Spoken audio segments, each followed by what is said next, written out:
فَيَقُولُ اللَّهُ عَزَّ وَجَلَّ اخرجوا، ارے ان کو بھی نکالو. کس کو مولا؟ من کان فی قلبہ وزن دینار من الایمان. ارے جاؤ میرے محبوبو، ان کو بھی نکالو جس کے دل میں ایک دینار کے برابر بھی اگر ایمان ہے تو جاؤ ان کو بھی نکالو. ان کو بھی نکال لیں گے.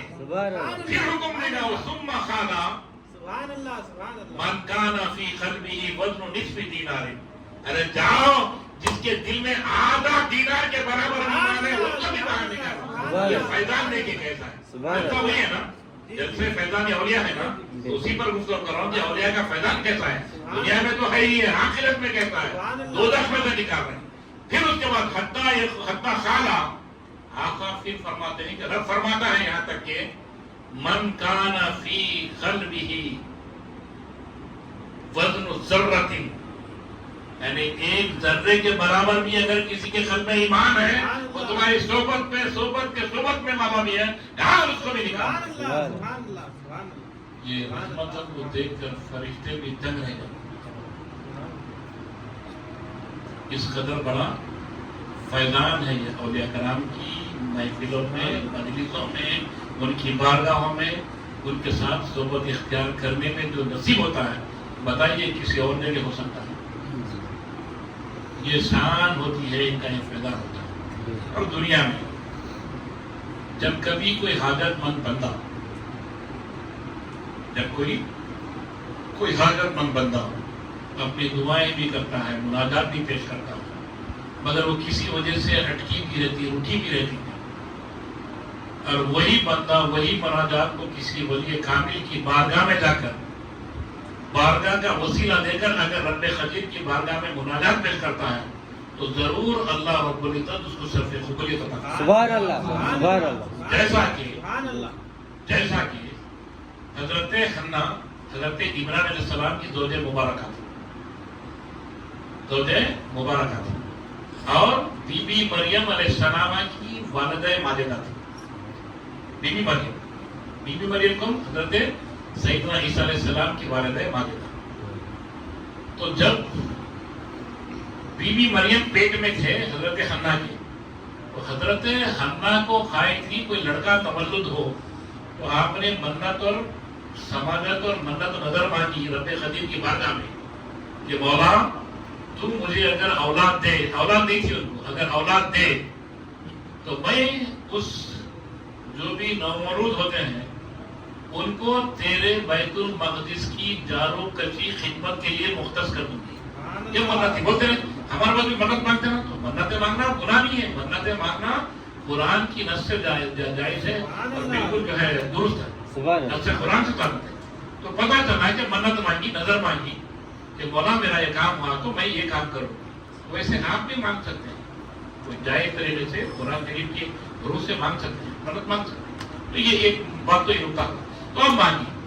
آپ کا تصور یہ تھا کہ وہ مرد لڑکا جنیں گی تو بس بیت المقدس میں وقف کر دوں گی کہ خدمت کے لیے، مسجد کی خدمت کے لیے. مگر آپ لڑکی جنی، وہ لڑکی کون؟ بی بی مریم تھی. تو لڑکی جننے کے باوجود بھی اب منت میں قائم تھی. ارے میں لڑکا ہوا تو کر دوں، لڑکی ہوئی تو ایسا نہیں. جو بھی نومولود ہے چاہے لڑکا لڑکی، وہ اللہ کی مرضی ہو، پیدا ہوا بابا آپ وہ کرے. تو اس کے بعد ایک درخواست کرتی ہے، مولا میں تو لڑکا سمجھی تھی، وہ لڑکی ہے، میں برابر میری منت میں پوری ہوں، میں برابر اس کو بیت المقدس میں چھوڑیں گی، مگر یہ لڑکی ہونے کے ناطے تو ان کے لیے کوئی کفیل مقرر کر دے، نگران کا. فتقبلها ربها بقبول حسن وانبتها نباتا حسنا وكفلها زكريا. اللہ نے ان کی مناجات کو قبول کر حضرت زکریا علیہ السلام اس وقت کے نبی تھے، ان کو آپ کا کفیل مقرر کر دیا. کس کا؟ بی بی مریم.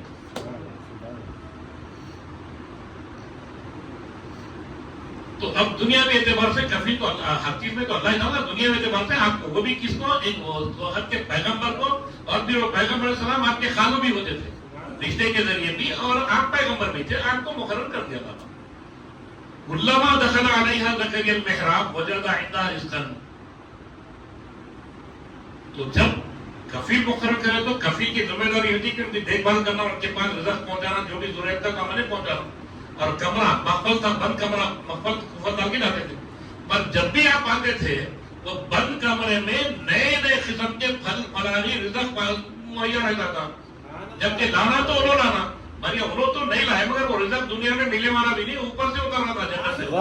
تو پیغمبر نے سمجھ گئی کہ یہ معاملہ کچھ عجیب سا نظر آ رہا ہے، کیونکہ پیغمبر ہی تھے، یہ کوئی اللہ کی خاص بندی دکھ رہی ہے، یہ معمولی بات نہیں ہے کہ بند کمرے میں کون لا کے دیں گا، لانا تو میں لانا، پھر اچھا کون لا کے دیں گا، تو دنیا کے پھل پھلاری نہیں تھے، گرما کے سرما میں، سرما کے برما میں، بارش میں خوشبودار ویسا ایک پھل بھی دنیا میں نہیں بازار میں مل رہا ہے۔ تو آپ تعجب کے ساتھ پوچھتے ہیں، قالا یا مریم انا لکی ھذا، اے مریم ذرا یہ تو بتا دیں کہ یہ سب کہاں سے ہے، کیونکہ میں تو نہیں لایا، یہ لائی کون، یہ پھر بند کمرہ ہے، پھل ہے، اور پھر یہ نئے قسم کے پھل جو بازار میں مہیا ہی نہیں، یہ آپ کے پاس موجود۔ قالت، وہ فرماتی ہیں، ہوا من عند اللہ، یہ میرے رب کے پاس سے ہے، اللہ کے پاس سے ہے، ان اللہ یرزق من یشاء بغیر حساب، اللہ رب العزت جسے چاہتا ہے اسے بے حساب دیتا ہے، نہ موسم کا حساب، نہ مزرعت کا حساب، نہ بند کمرے کا حساب، کچھ بھی نہیں، جب چاہے جیسے چاہے اس کی مرضی ہے، وہ قابل قدرت والا ہے، قادر مطلق ہے، وہ اپنی قدرت سے جو ہے جسے چاہے جیسے چاہے دیتا ہے، یعنی اس کو موسم کی کوئی قید نہیں ہے۔ آپ سمجھ گئے، اور آپ بھی لاولت سے زکریا علیہ السلام، اور آپ کو بڑا احتیاط ہوا، ایک تو ان کی عبادتوں کو نیابتوں کو دیکھ کر، ارے کاش میرے کو بھی اولاد ہوتی، ایسی عبادت ہوتی، ایسی عبادت گزار رہتے تو کتنی تسکین ہوتی تھی، اور آپ بزرگی کو پہنچ گئے تھے، عمر کے طویل حصے کو پہنچ گئے تھے، کون؟ حضرت سیدنا زکریا علیہ السلام، مگر اللہ کا پیغمبر ہے، اللہ کی ذات سے کبھی مایوسی نہیں ہوتی۔ ان کو دیکھ کر کیا کرے کہ یہ معاملہ تو ایسا ہے، پیغمبر بغیر اللہ کی مرضی کے کام نہیں کرتا، تو یہ قیامت تک بتانا چاہوں گا کہ ولیوں کی بارگاہیں مستجاب دعا ہوتی ہیں، یہ اعلان کھاؤں گا قیامت تک، اس لیے زکریا علیہ السلام کیا کرے، هُنَالِكَ دَعَا زَكَرِيَّا رَبَّهُ قَالَ رَبِّ هَبْ لِي مِن لَّدُنكَ ذُرِّيَّةً طَيِّبَةً إِنَّكَ سَمِيعُ الدُّعَاء، مولا کیا کرے، وہی کمرے کو وسیلہ بنا دیے، کمرے میں جانے بعد مصلی وہی نماز شروع کر دیے، کر کے بولے کہ مولا تو مجھے بھی ایک صالح اولاد سے جو ہے مطلب جو ہے نعمت سے نواز دے۔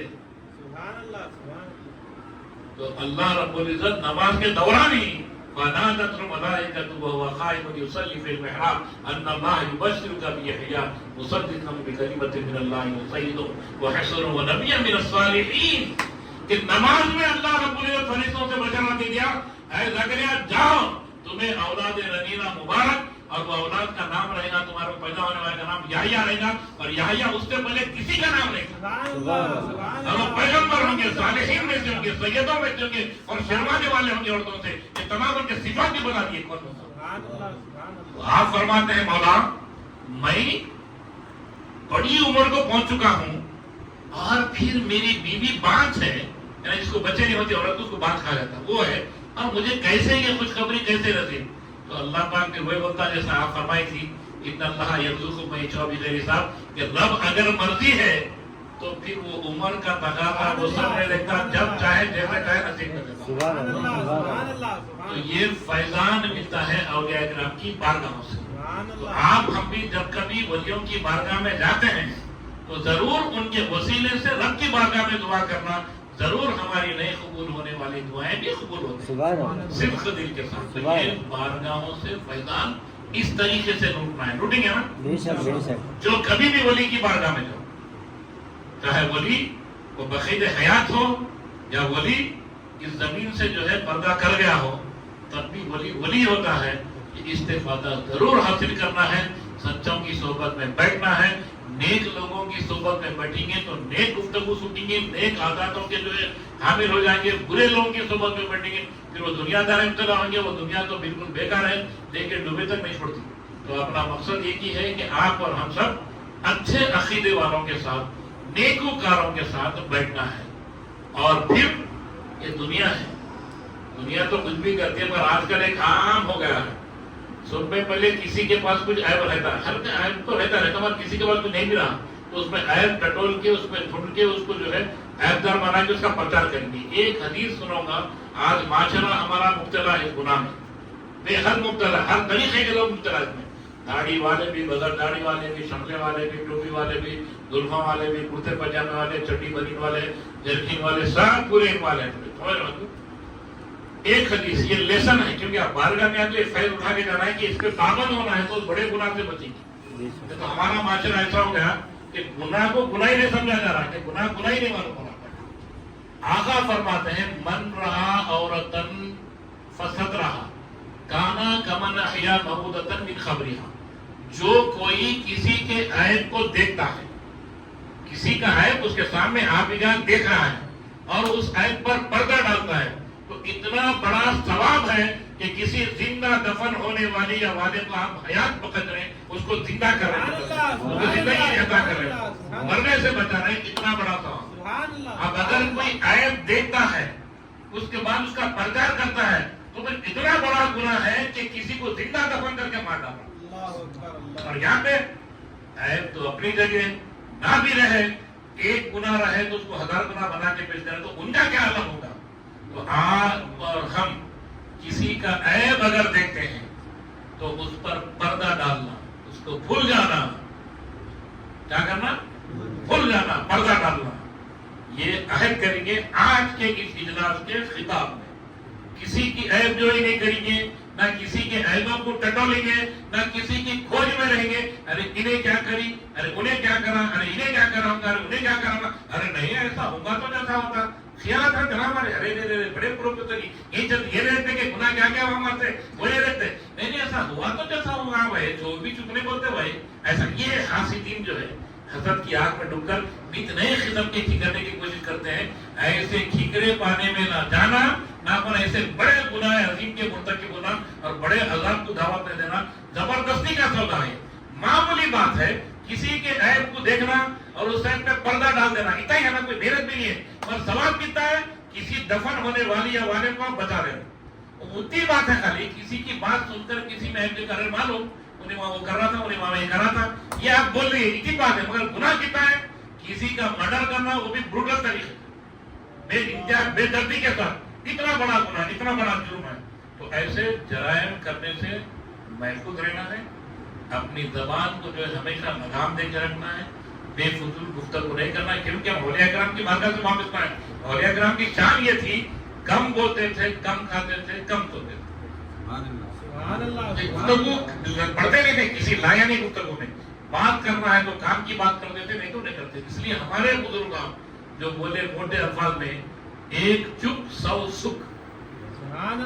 چپ رہنے میں نہ غیبت ہوتی، نہ جھوٹ ہوتی، نہ چغلی ہوتی، نہ عیب جوئی ہوتی، نہ کسی کے بارے میں کوئی بے تماشا گفتگو ہوتی، کچھ بھی نہیں ہوتی.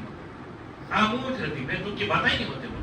تو آج ہم صوفی صاحب کی صوفی مسجد پہ بیٹھ کر بڑے بزرگ کے عرس کے موقع پہ یہ عہد کریں گے کہ ہماری زبان سے نہ جھوٹ ہوگا، نہ ہماری زبان سے کسی کی عیب جوئی ہوگی، نہ ہماری زبان سے کسی کی غیبت ہوگی، نہ ہماری زبان سے کسی کی چغلی ہوگی، نہ زبان سے نہ کام سے. آپ بولیں گے بھائی ہم تو نہیں بولے، انہیں آ کے سنانا تو کیا کریں گے؟ سننا بھی اتنا ہی گناہ ہے جتنا بولنا گناہ ہے. تو اس سے نہ سنیں گے نہ بولیں گے انشاءاللہ ضرور نا.